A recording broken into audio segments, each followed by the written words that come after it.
All right, we're now about to cover the most misunderstood part of running sound. Wait, you're confusing me. And that is setting the input gain to the board. Oh, yeah.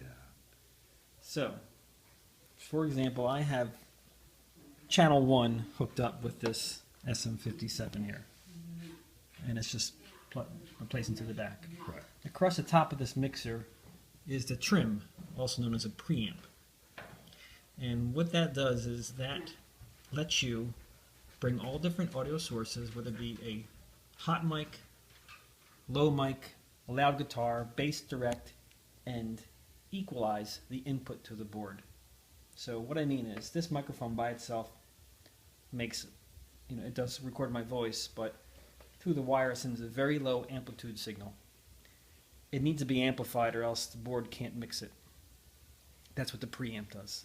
It takes that very small amplitude of signal and amplifies it. So this is also called gain. Gain, trim, preamp, all means the same thing. And this is the first thing the microphone goes through is this. So we're just going to use channel 1 because all the channels are exactly the same. So when I'm doing input into the board, just say all these gains are down. I'm going to come over to this board and hit the input button, and it will now light up. So now this display here will start displaying the input amplitude to the board. So I'm going to start talking into this mic, and you see that there's nothing. I'm on channel 1, and there's nothing happening here Give the gain down. because the gain's on 0. So as I gain that up, you see when I talk, it takes my voice. I want to get this as high as I can. It's getting better. Check, check. And someone's going to do that into the mic. And you're going to do it until it just stays below the red. Check, check. When it hits the red, that is called clipping. And clipping makes a distorted sound. So for 57s and 58s, it's usually in the 2 o'clock position. So somewhere around here just from experience. So I have that right about there. And if I check, check.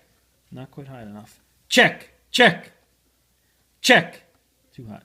Check. And inevitably, when someone's doing their sound check, they will sing or talk much softer than they will when they start singing. So always keep that in mind. Now, we can't just set it there because their voice may be different than yours. Correct. And depending on what kind of mic they use, like a powered mic, like an RA410 or some kind of mic that uses phantom power, would be hotter, and therefore your gain would be less. Right. So now, this is where someone will always say, as they're doing check, I can't hear myself. I don't hear anything. That is exactly right. You're not supposed to hear anything. I love that. This is checking the input to the board, and I do that to all the vocal mics, and then the instruments, then the kick, and anything I have going through the board.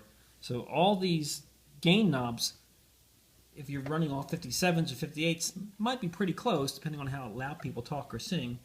But the instrument mics may be all over the place, because you have a close mic cabinet, guitar cabinet, that's going to be loud as hell right into the microphone, so your gain's going to be much lower.